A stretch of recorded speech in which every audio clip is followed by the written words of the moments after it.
కుస్మహరా కుస్మహరా కుస్మహరా. ఇప్పుడు నా 48వ టాపిక్లో ప్రభు కృప గురించి, అదే అనుగ్రహం. చూడండి ఎంత చక్కగా గమనించాలో చూడండి. ఇక్కడ ఏమన్నారంటే ఇంద్ర ఉత్తరాసురుల మధ్య యుద్ధం జరుగుతుందట. ఇంద్రునికి వజ్రాయుధం ఉందట.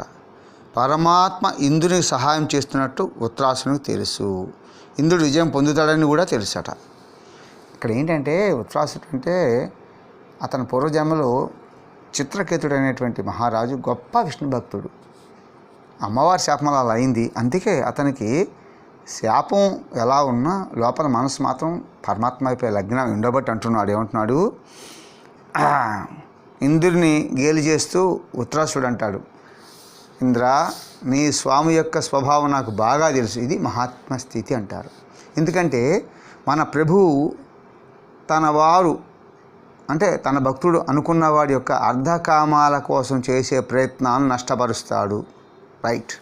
వీరి ప్రయత్నాలు విఫలమైతే మన ప్రభు యొక్క కృప వారిపై సంపూర్ణంగా ఉందని భావించాలి. అకించన గోచుడైన ప్రభు యొక్క కృప ఇతరులకు దుర్లభము అంటున్నారు. అంటే సెంటర్ కృష్ణ పెట్టి నిజంగా ఆయన కోసమే జీవించే స్థితి ఇలా ఉంటుందట. ధనము సంపాదించనివ్వడు, పొందనీయడు, యజ్ఞములు చేయనీయడు, సుఖించనీయడు. పరమాత్మ చాలా నిష్ఠుడు కదా అని భావిస్తాము. హర్నాథ్ అంట నా కృష్ణనిష్ఠుడు అనబాకని చెప్పి చాలాసార్లు చెప్పాడు. కానీ అది సరికాదు. ఇది వారి పరిపూర్ణ కృపట. మన లౌకిక వ్యాపారం నష్టమైన ఎడల ప్రభు కృప మనపై సంపూర్ణముగా ఉన్నదని మనం భావించాలి. జాగ్రత్తగా గమనించండి. మనం విషయవాసనలో మునిగి పోయేటట్లుగా ప్రభు కనికరిస్తే అది వారి కృప అన్నిటికీ కాదు. విషయవాసనలు వదిలించి తన వైపు త్రిప్పుకుంటే వారి కృప. విషయవాసనలు ప్రభువును దూరం చేస్తాయి. దీన్ని మహాత్ములే తెలుసుకోగలరు. మేము ప్రభు వలన రక్షింపబడుతున్నాము, లేనిచో వాటిలో చిక్కుకునే వారిని అంటారట మహాత్ములు. అందుకని ప్రభు యొక్క మహిమలను నిజంగా తెలుసుకుని చెల్లించని వృత్తి కలవారే మహాత్ములు. దీనికి ఉదాహరణగా మనకు అద్భుతమైనటువంటి లెటర్స్ రెఫర్ చేస్తాను. ఇదే ప్రభు సమర్థించాడు, ఇదే తత్వాన్ని బోధించాడు. ఎందుకంటే 3:2 లెటర్ 69లో పేజ్ 20లో ఏం చెప్పాడో తెలుసా? సంసార చక్రంలో పడి అసలు అంటే సత్యమని దాన్ని మర్చిపోయినప్పుడు, ఏంటి సత్యము? నేను ఇష్టకృష్ణదాసుడు అనే భావాన్ని కృపామేడగు భగవంతుడు మనకు మేల్కొల్పును అంటే చైతన్యం కలిగించేందుకై మనను ఏదో ఒక వ్యాధి గురి చేసి కానీ, ఆత్మీయులైన వారికి ఎడబాటు కలిగించి కానీ మనలో చైతన్యాన్ని కలిగించేందుకు ప్రయత్నిస్తాడు. అది కృప. అందుకే కృపామయుడు భగవంతుడు ఎంత అద్భుతంగా చెప్పాడు చూడండి. నాథభక్తి దర్శనాన్ని ఇక్కడ ఆయన కూడా వివరించాడు, సమర్థించాడు కూడా. దాంతో కూడా మనం చైతన్యవంతులం కాకపోతే ఇంకా విసురుగా చక్రాన్ని సుడితిప్పులు తిప్పి మనం శాశ్వతంగా పూర్తిగా అచైతన్యులుగా చేర్చేస్తాడు. కాబట్టి ప్రభు కృపను గ్రహించిన వారి మహాత్ములు. చాలా జాగ్రత్తగా వినండి, ఎంత బాగా చెప్తున్నాడో వినండి. నెక్స్ట్ 3:1 లెటర్ 20లో వర్జనాశ్వం వకీలకు రాస్తూ ఇదే విషయాన్ని పూర్తిగా సమర్థించారు. అద్భుతమైన కృష్ణత్వాన్ని చెప్పారు. చూడండి, ఆ చతురుని అంటే కృష్ణ కృపను పొందాలి అంటే మొదట అతని చాతుర్యం ఎలాంటిదో, దానిలో మజా ఎలా ఉంటుందో చూడండి. మజా అట చూడండి. మొట్టమొదట్లో కోరిన దానికి వ్యతిరేకమైనది ఇస్తాడు. అది అప్పటికీ మరవకుండా ఉంటే అతను దయ చూపుతాడు అంటున్నాడు. చూడండి, ఈ విషయాన్ని బాగా అవగాహన చేసుకొని దీన్ని జప్తిని ఉంచుకోమంటున్నాడు. ఎలాగంటే ఇప్పుడు మనం కృష్ణనామాన్ని చేస్తూ ఉన్నాము. ఆయన ఏం చేస్తాడు? మనని మరిపించడానికి ఒక అందమైన భార్యను, డబ్బును, వ్యాపారం బాగా కలిసి వచ్చేట్లు చేస్తాడు. ఆహా, కృష్ణదయ అనుకుంటాం. ఇదండి కృష్ణదయ. కృష్ణదయ అంటే కృష్ణుడు దూరంగా చేసే మనకిస్తాడా? కృష్ణుని దగ్గరే చేసుకునే ఇస్తాడు. కాబట్టి మనం చేస్తాం, మర్చిపోయి అతని కృప అనుకుంటున్నాం. చాలా జాగ్రత్తగా ఉండాలా. ఎందుకంటే ఇంకా దీనికి ఎంతో బాగా చెప్తాడు హరనాథ్. ఇప్పుడు తల్లట మనకి ఏం చేస్తుంది? అన్నం పెడుతూ నాకు చంద్రుడిని చూపిస్తుంది. అప్పుడు ఏం చేస్తాం? అద్దంలో చూపిస్తే చంద్రుడిని తాలేదు కదా అమ్మ. అందుకని ఏం చేస్తాం? ఆహా అని నవ్వుతాం. నవ్విన వాడు ఏంటంటే మోసపోయినట్లు. నవ్వకుండా నాకు చంద్రుడే కావాలని పట్టుబడితే అమ్మ తాగలదండి. 2 దెబ్బలు వేస్తుంది. దెబ్బలు కొట్టి అప్పటికి ఏడుపు మానకపోతే చివరికి చందమామని పొందగలుగుతాను రాశాడు అరునాథ్. చూడండి ఎంత బాగా చెప్తున్నాడు. కాబట్టి ఏమిటి? మొట్టమొదట్లో కోరిన దానికి వ్యతిరేకమైనదే ఇస్తుంటాడు. అయినప్పటికీ మరవకుండా ఉంటే చాలు దారి చూపుతాడు. ఈ విషయాన్ని బాగా అవగాహన చేసుకోమంటున్నాడు. దీన్ని జప్తించుకున్న భుక్తభోగి అగు అంటే ఏమిటంటే ఆరితేరిన ద్రష్ట అంట. ఆయన స్వానుభవం గల ప్రేమికుడట. దయదలసమంటూ నాపై ఆశలు పెట్టుకున్న వాడిని సర్వనాశనం చేస్తాడు. చూడండి, అది హరి అంటే ఎవరు? హరించేవాడని. ఏం హరిస్తున్నాడు? మన యొక్క విషయవాసనలు. అతనే దొంగ అని చెప్పిందాక అనుకున్నాం మనం. అందుకే అప్పటికి విడిచిపెట్టకుండా ఉంటే నా పైన ఇంకా ఆశలు పెట్టుకున్న వారిని దాసుడు అవుతాడు. చూడండి, బ్యూటిఫుల్. ఏమవుతాడు? మన దాసులు కదా, మన దాసుడు అవుతాడు. ఎంత ప్రేమమయుడండి. అలాగే మరి ప్రహ్లాద వంశంలో 22 తరాలకు వరకు కృష్ణుడు దాసుడుగా ఉన్నాడు. ఏం చేయాలి వాళ్ళని? కాబట్టి బాబా చతురుని ఎత్తు నుండి తప్పించుకోవాలంటే, అంటే కృష్ణ చతురుని యొక్క ఎత్తులను తప్పించుకోవాలంటే అంతకన్నా మించిన ఎత్తుగడలనే పన్నాలి. ఇది చాలా అవసరము అంటున్నాడు. అంటే ఏమిటి? ఈ చతుర్థ దేనికి? కృష్ణుని పొందడానికి, కృష్ణుని మాయడానికి కాదు. అది గమనించండి. సంసారంలో భగవనామం చేస్తున్నాం, గోపనీయం సాధనం అన్నారు, కళ్ళం నీళ్ళు వచ్చినాయి. ఎవరిని చూస్తారని ఏమని చెప్పాలో అంటే ఇంట్లో ఏదో పగవాళ్ళ కన్నీళ్ళు వచ్చినాయేమో అని చెప్పాలట. అది చతుర్థ. దీన్ని గమనించిన చండీదాస్ ఏమంటున్నాడు? కానూని అంటే కృష్ణుని ప్రేమించదలిస్తే, ఆయన ప్రేమను పొందాలంటే ఎంతో చతురు కావాలి, ఎన్నో ఎత్తులు తెలియాలి. ఎట్లా? దక్షిణ దిశకు వెళ్ళాలంటే పశ్చిమానికి వెళ్తున్నానని చెప్తూ తూర్పు ముఖం పెట్టి నిలబడు అన్నాడు. ఎంత స్థిరంగా ఉన్నా ఇన్ని ఇబ్బందులు తట్టుకొని నిలవగలిగితే ఆ కృష్ణుని పొందడం సాధ్యం. బాబా కాదంటావా? అందుకే కృష్ణదాస్ కవిరాజు, నీ మాయ నాటకంలో స్థిరంగా ఉండగలిగేది ఎవరయ్యా? చాలా కష్టం కదా. అందుకని కృష్ణుని ప్రేమించేవారు, కాంక్షించేవారు ముఖ్య విషయం ఏంటంటే అన్ని విధాల మెలకువతో ఉండాలి. లేకపోతే వారి కోరిక సిద్ధించదు. ఏంటి మెలకువ? నేను ఏమడిగాను ఏమిస్తున్నాడు. అది అది అది నేను అడిగింది కృష్ణ ప్రేమానిచ్చేది, కృష్ణ నీడలు ఇస్తున్నాడు. దాన్ని పట్టుకుని మనం వెళ్ళిపోతే అట్లా. పిల్లవాడు ఏడుస్తుంటాడండి, షోకేస్లో బొమ్మ కావాలని, చాలా ఖరీదు. మనం ఏం చేస్తాం? ఈ బుచ్చి ఏదో విధంగా అతన్ని ఇంకేదో వస్తువు ఇచ్చి తప్పిస్తాం. అమ్మయ్య అనుకుంటాం. అంటే ఏమిటి? ఆ విషయం మర్చిపోయాడని. అట్లా కృష్ణుడు కూడా చాలా జాగ్రత్తగా ఉండాలి. అన్ని విధాలు మెల్లకుతూ ఉండకపోతే వారి కోరిక అనేది సిద్ధించదు. బ్యూటబ్బా, ఎంత బాగా చెప్పండి కృష్ణతత్వాన్ని. ప్రారంభంలో ప్రభు అనేక విధాలుగా మరింపజేస్తాడు. చివరికి తనకు విముకులేటట్లు కూడా చేస్తాడు. బాబోయ్, విముకులేటట్లు చేస్తాడంట. అందుకే ఏమన్నాడు? ప్రభు ఉన్నావా సున్నావా అని చెప్పి తుకారాం ఒకసారి ప్రశ్నిస్తాడు. అనే విధాలు మరిపింపజేస్తాడు. ఇది కేవలం ఒక రకమైన ఆట అంటే అతను కేవలం ఆడుకుంటున్నాడు, అంతేగాని నిజం కాదు. ఇది ఆట అన్నాడు, వాస్తవం కాదు. మళ్ళీ ఆయనే మనం రక్షిస్తాడు, అది వేరే విషయం. ఇలాంటి చాతుర్యం లేకున్నా, ఎత్తులు పన్నగం లేకపోతే ఆయన రాజ్యం ప్రారంభం ఎలా ఉండేది, చివరికి అలాగే సాగేది. వినోదం ఏమిటండి? భక్తులు చూస్తే అంత వినోదం కలుగుతుంది మనకి. ఇదంతా ఒక ఆట, మన కోసం వాళ్ళని తయారు చేశాడు, వాళ్ళని ఆడిస్తున్నాడు.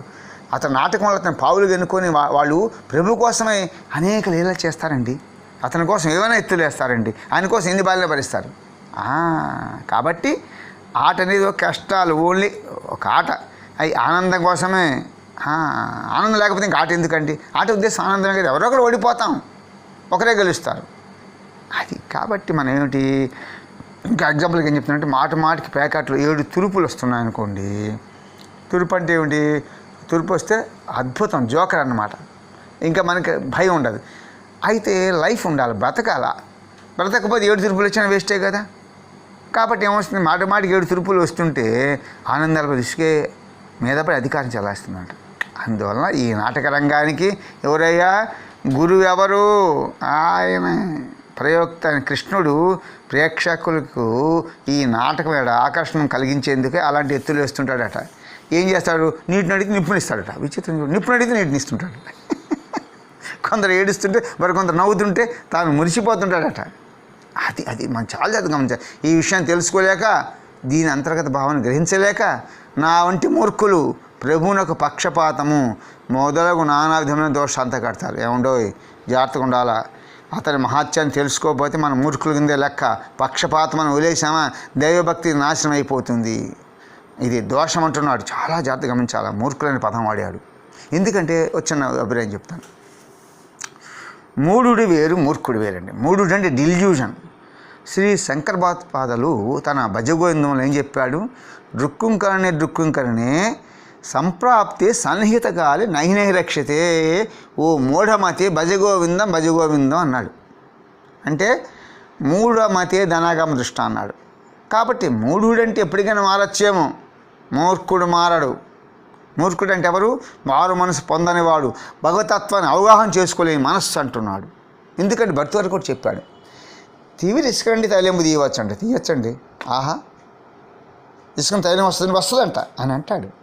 తిరిగి కుందేడు కొమ్ము సాధించవచ్చు, కుందేడు కొమ్ములు ఉంటేనా సాధించవచ్చండి. చేరి మూర్ఖుల మనసు రంజింపచేయలేం.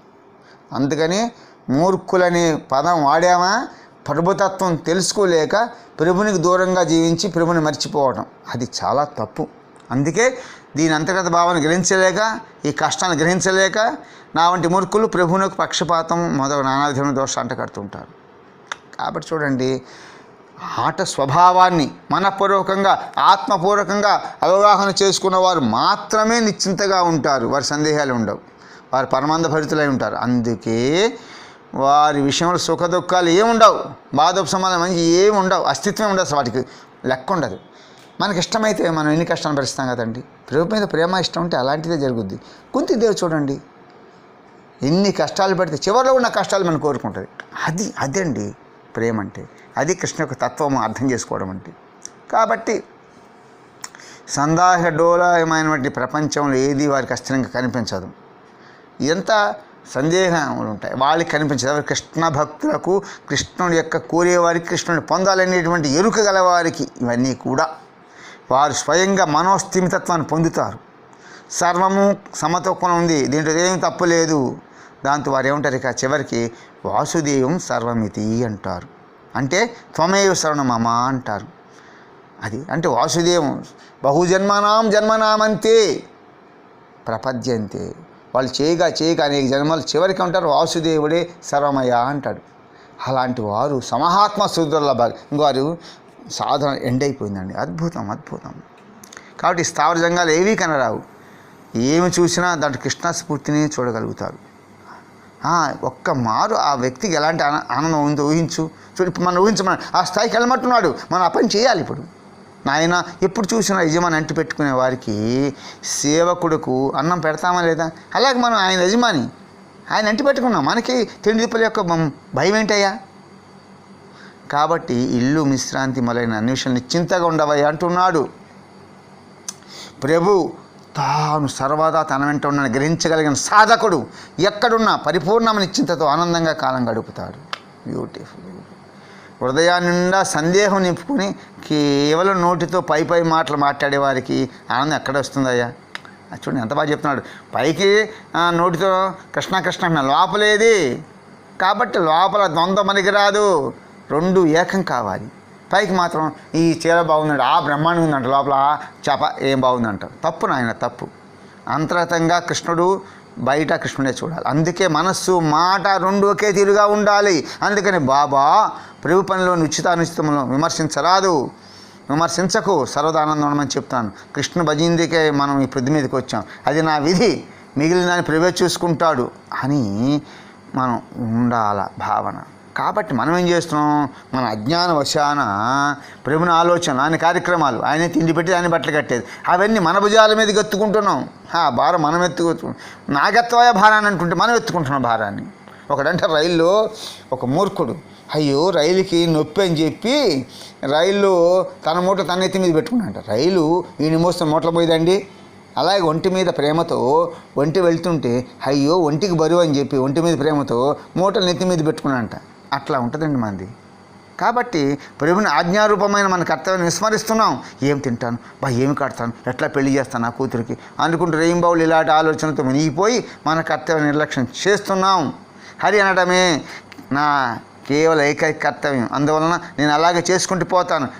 ఫలముల కోసం ఎదురు చూడటం కానీ నామం ఎందుకు చేయాలి, నామం చేస్తే వచ్చేదేమిటి అనే ప్రశ్నలతో నాకు అవసరం లేదు. మిగతా ఆలోచనలన్నింటిని విడిచిపెట్టి జీవన్ మరణముల రెండింటిలోనూ మధురమైన రాధాకృష్ణ నామాన్ని నా సర్వస్వంగా చేసుకుని నిశ్చింతగా ఉండమని అర్థిస్తున్నాను. చూడండి ఎంత బాగా చెప్తున్నాడు. ఇది అది ఒక భావం. గెంతవాకుండా, గెంతన అవసరం లేదు. నామం చేయగా సర్వముని కర్తలామలకం అవుతుంది. ఆమెలో దిక్ శూన్యుడిపై కూలివాడి నామం చేయమన్నాడు ప్రభు. కూలివాడు ఏం చేస్తాడు? పని మీదే శ్రద్ధ, ఇంకా దేని మీద ఉండదు. ఆ పనితో డబ్బు వస్తుంది. జీతగాడికి ఏం చేస్తాడు? ఆ నెల రోజులు ఎప్పుడప్పుడు చేయొచ్చు అనుకుంటాడు. కూలి వాళ్ళని నామం చేయమంటున్నాడు. విశ్వసించమంటున్నాడు వైద్యుడి వలె. ఎంత బాగా చెప్పింది చూడండి, బ్యూటిఫుల్. ఈ లెటర్ బాగా గమనించండి. కుష్మహర కుష్మహర కుష్మహర.